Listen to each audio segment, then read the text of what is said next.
వి gold trusted gold buyers తాకట్టులో ఉన్న బంగారాన్ని విడిపించి ఈ రోజు ఉన్న మార్కెట్ ధరకే కొనబడును.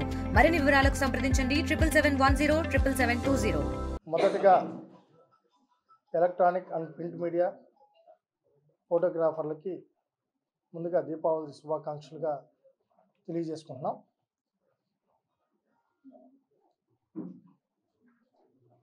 విశాఖపట్నంలో గూగుల్ డేటా సెంటర్ రావడం అనేది ఆంధ్రప్రదేశ్కి ఒక సువర్ణ అధ్యాయం. ఈరోజు ఆంధ్రప్రదేశ్కి పక్క రాష్ట్రాలు అక్కడ పోయి ఏం చేస్తారు, ఆ రాష్ట్రంలో పెట్టుబడి పెట్టే పరిస్థితి ఉందా, అసలు ఆ రాష్ట్రానికి ఎవరైనా వెళ్తారా, ఆ రాష్ట్రం కల్లా చూసే వాళ్ళు ఎవరు అనే పరిస్థితి పక్క రాష్ట్రాల నేతలు, ముఖ్యమంత్రులు, కేంద్ర మంత్రులుగా ఉన్న వాళ్ళు కూడా మాట్లాడిన పరిస్థితి గత 5 సంవత్సరాలు చూసాం.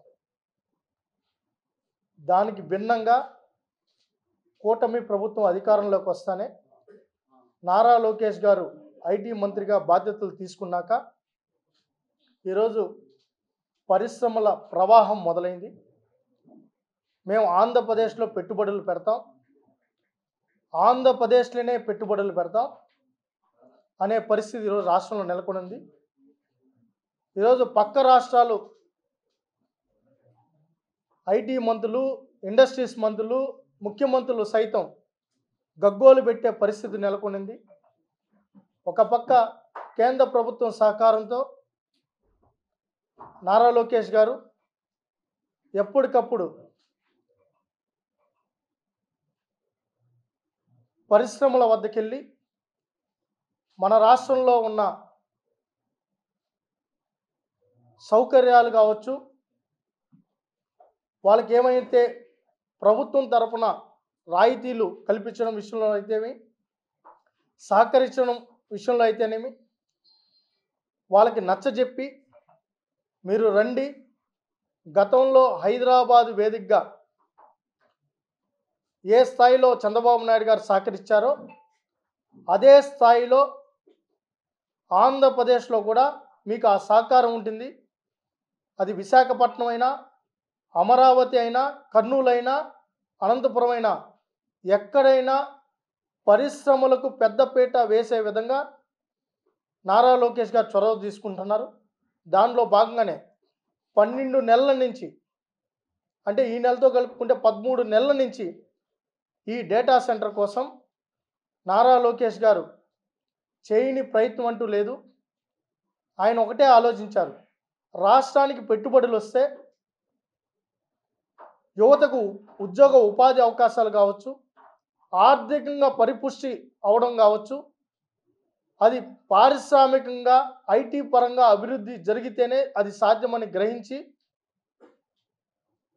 దానికి శ్రీకారం చుట్టడం. 2 రోజుల క్రితమే ఢిల్లీలో గూగుల్ సంస్థకు సంబంధించిన ఎవరైతే చైర్పర్సన్ ఉన్నారో, తర్వాత ఫైనాన్స్ మినిస్టర్ గారు, కేంద్ర ఐటీ మినిస్టర్ గారు, చంద్రబాబు నాయుడు గారు, లోకేష్ గారి సమక్షంలో ఈరోజు ఒప్పందం కూడా జరగడం జరిగింది. దాని తర్వాత మొత్తం రాష్ట్రాలు, ఇటు తెలంగాణ అయితేమి, కర్ణాటక అయితేమి, వేరే ఇతర రాష్ట్రాల ప్రజాప్రతినిధులు కూడా ఉలిక్కి పడింది పరిస్థితి ఈరోజు నెలకొనింది. ఎందుకంటే ఒకప్పుడు ఐటీ అంటే హైదరాబాద్, ఐటీ అంటే బెంగళూరు, ఐటీ అంటే చెన్నై అనే పరిస్థితి నుంచి ఈరోజు ఐటీ అంటే గూగుల్ అంటే విశాఖపట్నం అనే పరిస్థితి ఈరోజు దేశవ్యాప్తంగా నెలకొని ఉంది. 15 బిలియన్ల పెట్టుబడి పెట్టడం అంటే ఆషామాషి విషయం కాదు. దానికి నారా లోకేష్ గారు ఎంత కష్టపడ్డారో, ఎంత శ్రమించారో మనందరికీ తెలుసు. అయితే ఆ గూగుల్ డేటా సెంటర్ అనౌన్స్ అవుతానే మామూలుగా ఈ రాష్ట్రంలో పుట్టిన ఎవరైనా కూడా, ఈ రాష్ట్రంలో పుట్టిన వాళ్ళు ఎవరైనా కూడా దాన్ని స్వాగతించాలి, దానికి మద్దతు తెలపాలి. అలా కాకుండా ఈ రాష్ట్ర వినాశనం కోరుకునే వాళ్ళు మాత్రమే దీన్ని వ్యతిరేకిస్తారు. ఈ రాష్ట్ర వినాశనం కోరుకునే వాళ్ళు మాత్రమే దీన్ని వ్యతిరేకంగా మాట్లాడతారు. అంటే ఈ రాష్ట్రం అభివృద్ధి చెందకూడదా? పెట్టుబడులు రాకూడదా? పరిశ్రమలు రాకూడదా? ఉద్యోగ ఉపాధి అవకాశాలు కల్పించకూడదా? ఏది ఫిష్ మార్కెట్లో పనిచేయాలా? మేము సూటిగా అడుగుతున్నాం. ఫిష్ మార్కెట్లో పనిచేయాలా? మటన్ కొట్టుల్లో పనిచేయాలా? ఏమి గూగుల్ లాంటి సమస్య ఈ రాష్ట్రానికి రాకూడదా? ఆయన విశాఖపట్నంలో ఒక మాజీ ఐటీ మంత్రి ఒకడు ఉన్నారు. ఆయన్ని కోడిగుడ్డు మంత్రి అంటారు. ఇదే మీడియా ఆయన ఇంకా ఈ ప్రభుత్వం దిగిపోతుండగా మీరు ఈ 5 ఏళ్ళలో ఏ పరిశ్రమ తీసుకొని వచ్చారు, ఏ పెట్టుబడి తీసుకొని వచ్చారని అడిగితే కోడి ఇప్పుడే గుడ్డు పెట్టింది, అది పొదగాలి, అది పిల్లవ్వాలి, దాని తర్వాత అది తల్లి అవ్వాలన్నాడు ఈ ముదనష్టపు మాజీ మంత్రి. అలాంటి ఆయన ఇప్పుడు ఫస్ట్ రోజేమో ఆ గూగుల్ సెంటర్ మా వాళ్ళనే వచ్చిందంటాడు. ఆ దానితో మేమే అప్పుడే మాట్లాడేసుకున్నాం, మేమే భూమి పూజ చేసేసాం, అది మాదే అన్నారు. మరుసటి రోజు ఏమైంది? మళ్ళా వాళ్ళ అధినేత ఏమన్నా అన్నారో ఏమో తెలియదు, కానీ మరి వాళ్ళ అధినేత నువ్వు ఇలా మాట్లాడకూడదు, అందరూ వ్యతిరేకించండి, ఈ రాష్ట్రం నాశనం అయిపోవాలని చెప్పి వాళ్ళ అధినేత నుంచి తాడేపల్లి నుంచి మెసేజ్ వచ్చేట్టుంది. మళ్ళీ యూటర్న్ తీసుకున్నారు. దీనికి పవర్ ఎంత అవుతుంది, పోలవరం నుంచి 5 TMC వాటర్ వాడేస్తారు. అసలు సిగ్గుందా? నువ్వు ఒక ఐటీ మంత్రి అయ్యా, నువ్వు ఏదో 4 పేపర్లు తీసుకుని వచ్చాడు బిడేసి పోలవరం నుంచి 5 TMC వాడేస్తాను ఎట్టా అబద్ధాలు చెప్తావు నువ్వు? నీ దగ్గర ఏముంది డేటా? అది ఏదని కూడా మీడియా వాళ్ళు అడిగితే మళ్ళీ చూపిడు. ఏదో మేధావిలాగా ఆయనకే ఐటీ గురించి తెలిసినట్టు నువ్వు దావోస్కి ఎందుకు వెళ్ళలేదు, అక్కడ చల్లుందని చెప్పిన వ్యక్తివి నువ్వు. దావోస్ పోయి పరిశ్రమలు పెట్టుబడులకి రాష్ట్రానికి రండి అని పిలవాల్సిన నువ్వు ఇక్కడ ఎందుకున్నావు అని అడిగితే అక్కడ చలి ఎక్కువ ఉందంటే అది బాగాలేదంట, వాళ్ళే పిలిపిస్తాడంట చెప్పిన వ్యక్తివి నువ్వు. ఈరోజు ఏదో ఈ రాష్ట్రాన్ని ఉద్ధరించేసినట్టు, ఈ రాష్ట్రంలో పెట్టుబడులన్నీ నీ వల్లనే వచ్చేసినట్టు, మీ నాయకుడి వల్ల వచ్చేసినట్టు, ఇప్పుడు ఏదో అన్యాయం జరిగిపోతా ఉన్నట్టు పిచ్చి పేలాపలన్నీ మాట్లాడుతున్నారు. ఈరోజు ప్రత్యక్షంగా పరోక్షంగా దానివల్ల ఎంతమంది ఉపాధి పొందుతారు? ఒక కంపెనీ వచ్చిందంటే దానికి కన్స్ట్రక్షన్ కానించి దాని తర్వాత మెయింటెనెన్స్ వరకు ఎంతమందికి ఉపాధి వస్తుందో అది చెప్పడం మానేసి విశాఖపట్నానికి తలమానికం అయింది. ఈరోజు ప్రపంచం అంతా విశాఖపట్నం వైపు చూస్తున్నారు. ఒక గంటలోనే అనౌన్స్ అయిన గంటలోనే విశాఖపట్నం ఈరోజు ఒక ట్రెండ్ సెట్టర్గా మారింది. లోకేష్ గారు, చంద్రబాబు నాయుడు గారు కష్టపడి ఇక్కడికి తీసుకొని వచ్చిన ఏదైతే ఆ గూగుల్ డేటా సెంటర్కి సంబంధించి ఈరోజు మమ్మల్ని పొగుడుకోమని మేమేం చెప్పలా, మమ్మల్ని పొగడమని కూడా మేమేం చెప్పలా. మీకు బాధ ఉంది, కోపం ఉంది, ఆవేశం ఉంది, మా హయాంలో ఏ పరిశ్రమ రాలా, మేము ఎక్కడైతే లంచాలు అడిగామో వాళ్ళు దెబ్బకు పారిపోయారు, ఒక్క పెట్టుబడి పెట్టలేకపోయాం, తీసుకొని రాలేకపోయాం, పరిశ్రమలే రాలేదు, ఆ బాధ ఉంది మీకు. ఆ బాధలో ప్రతిదాన్ని విమర్శించాలంటే జాతి ఔన్నత్యం, ఈ రాష్ట్ర అభివృద్ధి ఏమైపోతుంది? మీరు ఏం మాట్లాడుతున్నారో అర్థమై మాట్లాడుతున్నారా లేదా? విద్రోహ శక్తులాగా తయారయ్యారు వీళ్ళు. విచ్ఛిన్నం చేయాలని చూస్తున్నారు ఈ రాష్ట్రాన్ని, భ్రష్టు పట్టిస్తున్నారు. ఆయనకి గూగుల్ నుంచి వచ్చి చెప్పాలంట. నేను అడుగుతున్నాం, మొన్న అనౌన్స్ చేసింది గూగుల్ చైర్పర్సన్ను గూగుల్ ప్రతినిధులు కాకుండా ఎవరని అడుగుతున్నాం మేము. మొన్న కూర్చునింది ఎవరు? మళ్ళీ ఆయనకి సపరేట్గా ఒక అనౌన్స్మెంట్ కావాలంట, దీనికి వివరణ కావాలంట. సిగ్గుందా అని అడుగుతున్నావు. గూగుల్ మొహం అన్నా చూసావా? కంపెనీ కన్నా ఎప్పుడన్నా పోయావా నువ్వు అని అడుగుతున్నా. నువ్వు ఆ కంపెనీ లోపలికన్నా ఎంటర్ అయ్యావా? వాచ్మెన్ అన్నా చూసావా లేదో నాకు అర్థం కావడంలా. ఆయన గూగుల్ ప్రతినిధులు అంటే ఇక్కడ నెక్స్ట్ వచ్చి ఏ పరిశ్రమకైనా వీళ్ళు అల్టిమేట్గా వార్నింగ్ ఇచ్చే పరిస్థితి. అంటే యువతంతా ఆలోచించాలి, రాష్ట్ర ప్రజలు ఆలోచించాలి. ఇంత దుర్మార్గమైన ప్రజాప్రతినిధులు ఉంటారా? ఎవరన్నా ఈ రాష్ట్రం అభివృద్ధి చెందా ఉందంటే ప్రతిపక్షంలో ఉన్నా అధికారంలో ఉన్నా ఎవరైనా కూడా మద్దతు తెలపాలి. ఇది మన రాష్ట్రం, మన జాతి, మన బిడ్డల అభివృద్ధి. దాన్ని వదిలేసి కుళ్ళు కృతంతాలతో ఎక్కడ లోకేష్ గారికి పేరు వచ్చేస్తుందో, ఎక్కడ చంద్రబాబు నాయుడు గారికి పేరు వస్తుందో, ఎక్కడ పవన్ కళ్యాణ్ గారికి పేరు వస్తుందని చెప్పి ఏదంటే అది మాట్లాడుతూ రోజు మీరు చూసే ఉంటారు. ప్రజా సమస్యల మీద వీళ్ళు మాట్లాడరు, నిరుద్యోగుల గురించి మాట్లాడరు, యువత గురించి మాట్లాడరు. తెలుగుదేశం పార్టీ నాయకులకి ఏమన్నా మంచి జరుగుతుంది, పేరు వస్తుందంటే వెంటనే పడిపోతారు. ఈ మధ్య రజనీకాంత్ గారు కూడా ఒక మాట అన్నారు, మా ఊరు అన్నాక కుక్కలు ఉంటాయి, కుక్కలు అన్నాక మొరతాయి అన్నట్టు. ఈ రాష్ట్రంలో వైసీపీ నేతలు ఆ విధంగా తయారయ్యారు. ఎవరు వస్తున్నారో ఎవరు పోతున్నారో తెలియకుండా అందరినీ మొరతా ఉంటాయి అవి. ఆ విధంగా గూగుల్ లాంటి ప్రతిష్టాత్మకమైన డేటా సెంటరు విశాఖపట్నానికి వస్తా ఉంటే స్వాగతం తెలపాల్సి మొరగతున్నారు వీళ్ళు. యువతంతా చూస్తున్నారు, రాష్ట్ర ప్రజలు చూస్తున్నారు. మీ కుచంచలమైన బుద్ధిని గమనిస్తున్నారు. స్వాగతించాల్సిన వ్యక్తులు, మద్దతు తెలపాల్సిన వ్యక్తులు రాజకీయం చేస్తున్నారు. కోడిగుడ్డు అమర్నాథ్, నువ్వు రాష్ట్ర అభివృద్ధితో ఆట్లాడాలని చూస్తున్నావు. తెలుగు జాతిని నాశనం కోరుకుంటున్నావు.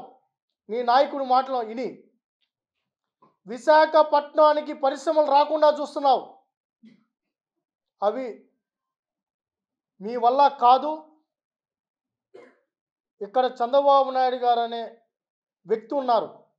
ఆయన గురించి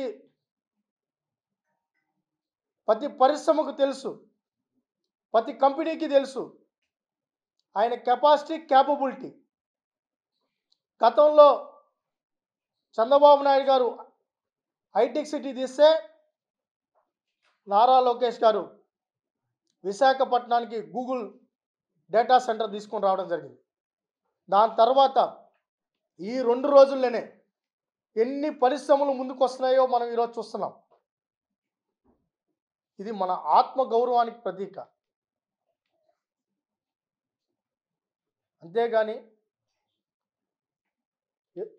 ఈరోజు విశాఖపట్నం ఎడారైపోతుందన్నట్టు పిచ్చి ప్రేలాపనలు, పిచ్చి మాటలు మాట్లాడుతున్నారు.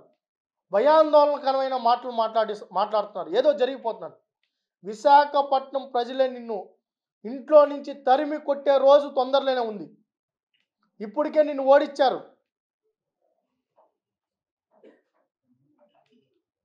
కాబట్టి మేము వ్యక్తిగతంగా రాష్ట్ర యువత తరపున, రాష్ట్ర యువత పక్షాన నారా లోకేష్ గారికి కృతజ్ఞతలు తెలియజేసుకుంటాం. మీ వెంట మేము ఉన్నాం. యువత మీ వెంట ఉంది.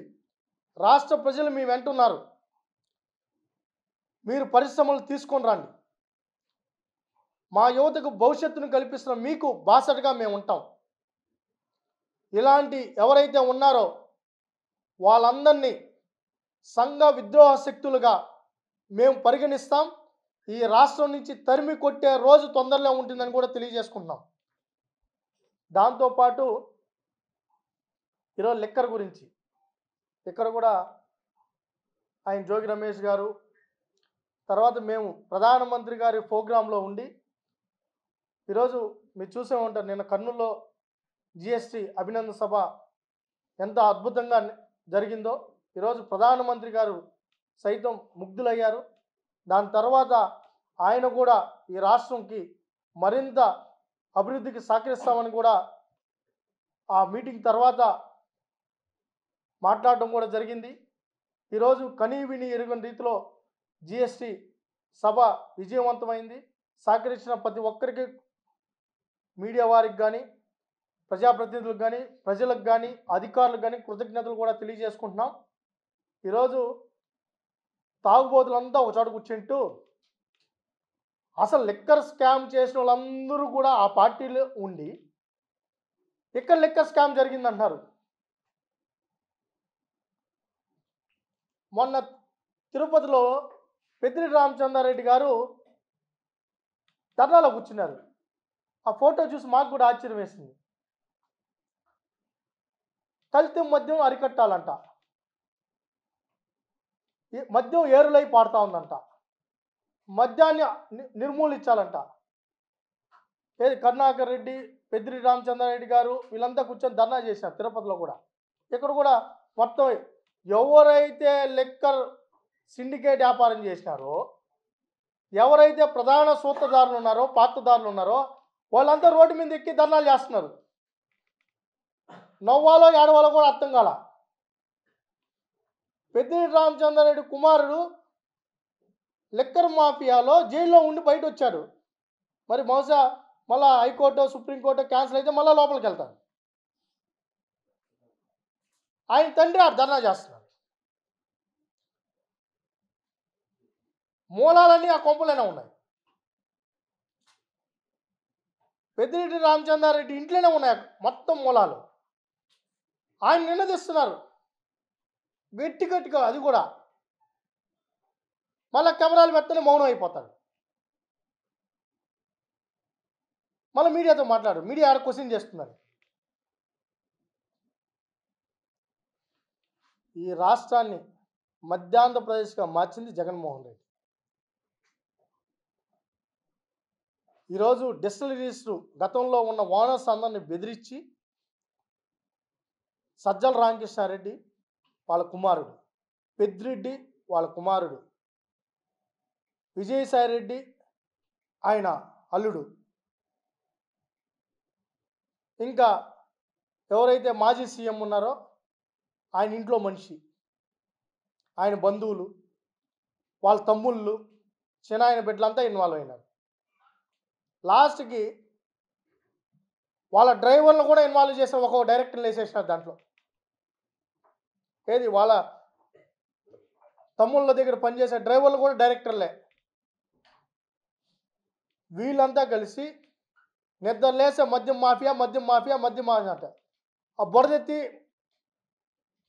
మసికొట్టేసినట్టు మా ముందర వేసేస్తే మేము తుడుచుకోవాలన్నట్టు వాళ్ళు ప్రవర్తిస్తున్నారు. ఇక్కడ తుడుచుకునే తత్వం లే, తిప్పి కొడతాం.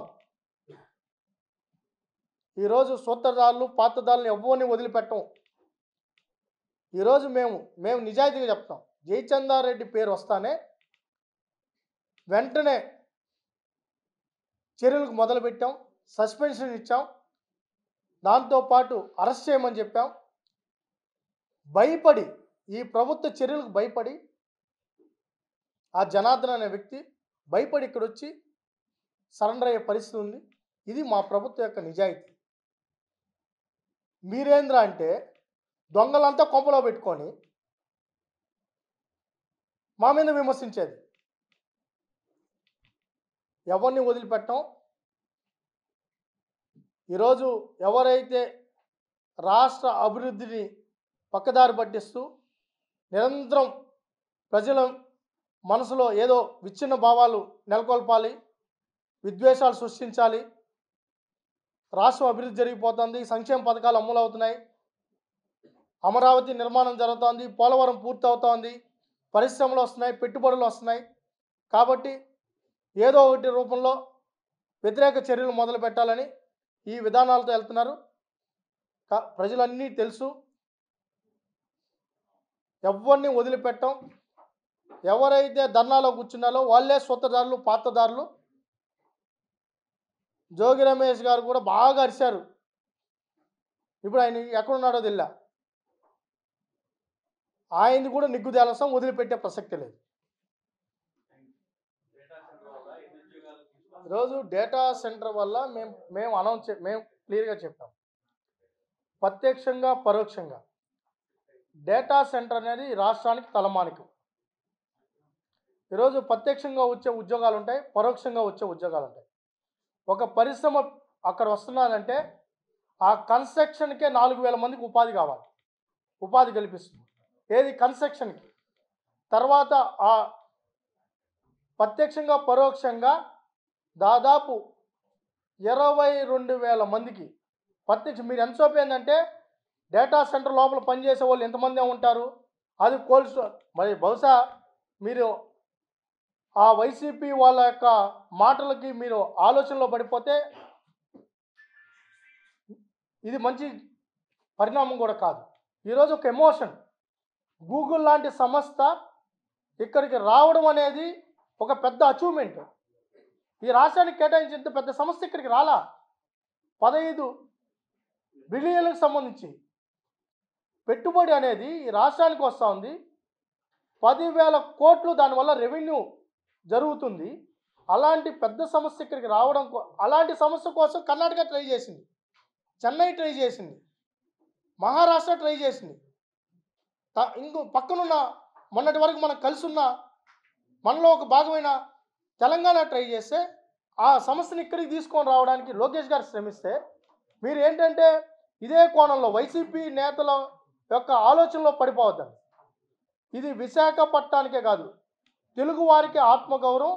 ఈరోజు ప్రత్యక్షంగా పరోక్షంగా దాంట్లో 18,000 మందికి ఉపాధి కలుగుతుందని మేము మొదటి నుంచి చెప్పాం. రేపు భవిష్యత్తులో కూడా మీరు చూస్తారు. 22,000 కోట్ల రూపాయలు దీనికి రాయితీ రూపంలో ఇస్తున్నారు. భూమిలో 25% ఇస్తున్నారు, నీటి వాడకంలో 25%, ట్రాన్స్మిషన్ 100%. అదే విధంగా ఏదైతే కర్ణాటక మంత్రి అది పోతానే ఎందుకు టకటక ప్రెస్ మీట్ పెట్టాడు, మరి ఎందుకు ఆయన కలిశారు, మరి ఎందుకు గూగుల్ సెంటర్కి వెళ్ళారు, పడికాపులు కాశారు, 3 నెలలు ఎందుకు వాళ్ళ ముఖ్యమంత్రితో 3 సార్లు లెటర్లు రాయించారు, కేంద్ర ప్రభుత్వానికి ఎందుకు లెటర్ రాశారు, మరి అది కూడా ఆయన చెప్పాలి కదా. మరి అన్నీ చెడిపోతుందండి. ఆయన మొహం అంతా మార్చుకొని ఏడుపు మొహంతో సరే పక్క రాష్ట్రాల్లో మనం గౌరవిస్తాం. మేము చెప్పాం కదా, మా లోకేష్ గారు కూడా నేను ఇచ్చేశారు. స్పైసీ, మన తెలుగు స్పైసీ తగిలింది. మీరు ఆయన మాటలు మీరు తీసుకుంటారా, లోకేష్ గారి మాటలు తీసుకుంటారా? మనం ఎందుకంటే మనం ఈ రాష్ట్రంలో ఉన్నాం. కర్ణాటక రాష్ట్రంలో ఉంటే కర్ణాటక క్వశ్చన్ వేసచ్చు. కర్ణాటక మంత్రి బాధపడతారని మీరు అడుగుతున్నారు, నేను ఎట్లా సమాధానం చెప్పేది? నేను అనేది ఏమంటే కాదు, మన రాష్ట్రం దివాళీ తీసి మన సమాధానం చెప్పుకుంటాం. ఆయనకేం బాధ, ఆయనకేంది బాధ? తెలుగులో న్యూస్ కి ఫాస్టెస్ట్ యాప్ ఇప్పుడు టోటల్లీ న్యూ అవతార్లో జస్ట్ 5 seconds లో కంప్లీట్ న్యూస్. సోషల్ మీడియాలో ట్రెండ్స్ కి one stop solution. Live TV app voice search option తో ఇప్పుడే డౌన్లోడ్ చేయండి లేదా అప్డేట్ అయిపోండి. యాప్ లింక్ డిస్క్రిప్షన్ లో ఉంది.